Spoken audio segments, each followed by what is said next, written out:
마이크 폼페이오 미 국무장관의 4차 방북을 계기로 2차 북미 정상회담이 가시권에 들어왔습니다. 앞서 전해드린 대로 이달 말 조기 개최 가능성도 있습니다. 이런 가운데 폼페이오 장관은 어제 중국의 왕이 외교부장 등을 만났습니다. 한반도 비핵화와 평화체제 구축 문제 등에 대해 의견을 교환했습니다. 홍현익 세종연구소 수석연구위원과 한 걸음 더 들어가겠습니다. 안녕하십니까? 안녕하십니까? 네, 폼페이오 장관이 비핵화와 한반도 평화협정 체결 문제 등을 협의하기 위해서 어제 베이징을 찾았는데 분위기는 썩 좋지 않았던 것으로 보입니다. 네, 지금 미국하고 중국하고 전면적인 무역전쟁 중이기 때문에 일단 중국으로서는 북핵 문제도 중요하지만 이 문제에 대해서 확실하게 중국이 불만을 갖고 있다는 걸 이제 표출하고요.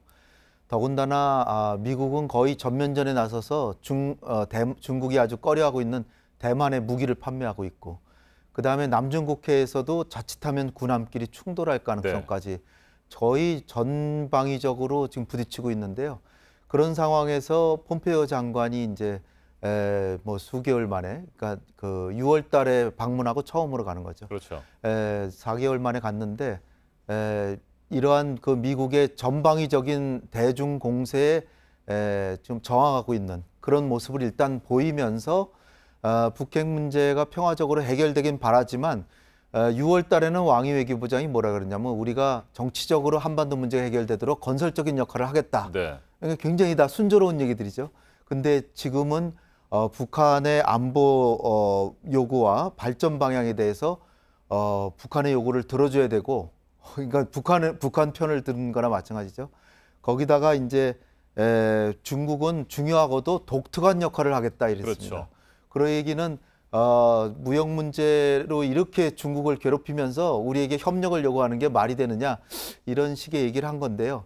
사실 뭐 중국도 북핵 문제 평화적 해결을 바라고 있으니까 일단은 불만을 얘기한 것이지 협력을 안 하겠다는 얘기는 아닙니다. 또 한반도 비핵화 문제에 대해서 협력은 하겠지만 미국이 원하는 방식대로 끌려가지는 않겠다, 이런 의지의 표현이라고 볼 수 있을 것 같습니다. 그렇죠. 그리고 또 폼페이오 장관이 조금 이제 중국의 입장을 고려한 게 종전선언에서는 빠질 수도 있지만 평화협정을 체결할 때는 당사자로 참여할 것이다라고 했기 때문에 중국으로서는 일단 아주 최악의 상황은 아니다. 그렇기 때문에 약간의 협력은 하겠지만 미국이 바라는 협력이 뭐겠습니까? 북한에 대한 제재를 계속 유지해달라는 건데 지난주에 유엔 안보리에서 중국, 러시아 대사하고 미국 대사하고 설전을 벌였죠. 북한이 비핵화에 이렇게 순응할 때는 제재한 걸 어느 정도 풀어줘야 더 북한이 열심히 비핵화를 하지, 왜 지금 비핵화를 하는데 왜 안 풀어주냐. 그리고 미국은 실질적인 비핵화가 안 됐으니까 아직은 전혀 풀어줄 때가 아니다, 이렇게 해서 설전하고 있는데, 그런 상황에서 중국이 과연 대북 제재를 충실히 열심히 할 것인가, 그건 좀 회의적이라고 보여집니다. 조금 전에 평화협정에 대해서 말씀을 해주셨습니다만 최근 들어서 말이죠, 종전선언을 그냥 건너뛰고 평화협정으로 가자, 뭐 이런 얘기들도 나오는데 이건 어떻게 생각하십니까? 그럴 수도 있죠. 왜냐하면 트럼프 대통령이 미국 내에서 지금 대북 회의론에 둘러싸여 있습니다. 그런 상황에서 종전선언을 하는 게 왜 빌미를 주느냐, 뭐 양보하는 거다, 뭐 이런 얘기가 있기 때문에 평화협정이 체결된다고 하는 건 한 1년 정도의 협상을 거쳐서 상당한 비핵화가 거의 완성될 때 하는 거거든요. 그러니까 그때 되면은 실질적인 비핵화가 있다는 전제 조건 하에서 하는 거기 때문에 그때는 뭐 미국 내에서도 반발이 많이 줄어들겠죠. 왜냐하면 비핵화가 됐으니까.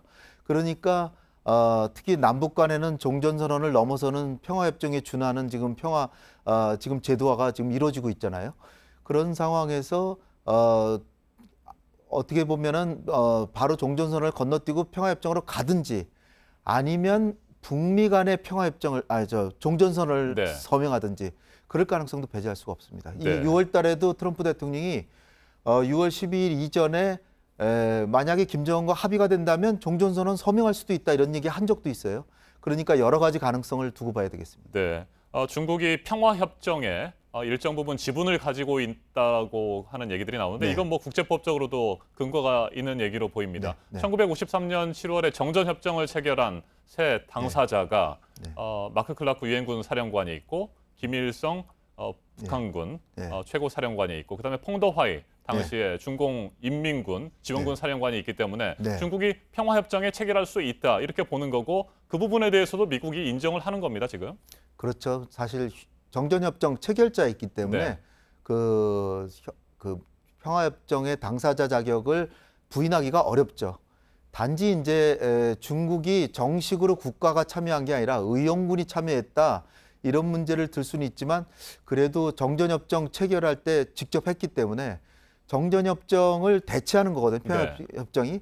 그런데 정전협정에 서명한 사람이 참여 안 한다는 거는 좀 상당히 그 주장이 약하죠. 네. 네. 실제로 종전선언 없이 말이죠. 평화협정을 네. 체결한 사례가 뭐 여러 건 있었는데 1978년 네. 이스라엘과 이집트 네. 평화협정 체결도 뭐 비슷한 사례였다고 얘기를 하더라고요. 그렇습니다. 사실 그 러시아하고 일본하고도 평화협정이 체결 안 됐죠 아직. 그런데 수교까지 했잖아요. 미중 간에도 평화협정 체결 안 하고 바로 그냥 수교로 갔습니다. 그러니까 이 종전선언이라고 하는 것은 어떻게 보면은 종전선언을 따로 하는 게 좀 이례적인 거죠. 네. 근데 한반도에서는 이제 두 가지 목적인데 하나는 북한이 굉장히 불안해하니까 비핵화하는 과정에 일종의 체제 보장으로 이제 하는 거고요. 그런 한반도의 이제 특수한 상황 때문에 그 한반도에서는 이것이 그래도 유효하다. 네. 이렇게 생각해서 이제 하는 것이고, 그러니까 이것은 노무현 대통령 때 이게 바로 평화협정으로 가기가 너무나 어렵고 미국하고 북한의 그 생각하는 게 너무나 다르기 때문에 중간에 디딤돌로서 한국 정부가 주장한 거였거든요. 그동안 북한도 종전선언에 대해서는 그렇게 적극적이지 않았습니다.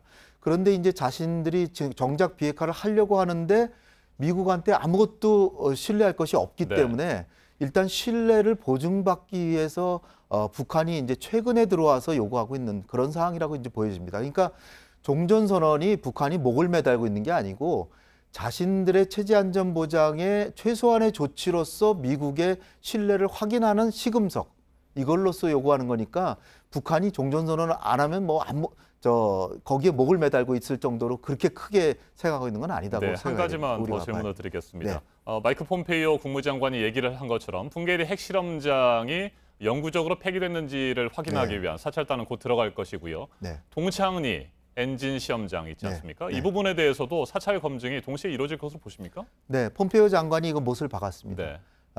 조만간에 실행 계획이 완성되면 바로 즉시로 국제사찰단이 풍계리 핵실험장 보러 갈 거고 동창리의 장거리 로켓 엔진 시험장 해체에도 당연히 국제사찰단이 가는 것이다. 이렇게 폼페이오 장관이 못을 박았기 때문에 만약 남북 간의 정상회담에도 이게 기술돼 있잖아요. 네. 전문가 참관하에 이렇게 돼 있기 때문에 당연히 그 엔진 실험장까지는 사찰을 받는데 단지 영변 핵시설 해체에 대해서는 아직 사찰 얘기가 없고 기자가 폼페이오 장관한테 질문을 했는데 폼페이오 장관이 나는 지금 북한하고 합의된 사항만 얘기할 수 있다면서 그 얘기는 안 했습니다. 알겠습니다. 네. 여기까지 듣겠습니다. 홍현익 위원님 말씀 잘 들었습니다. 감사합니다.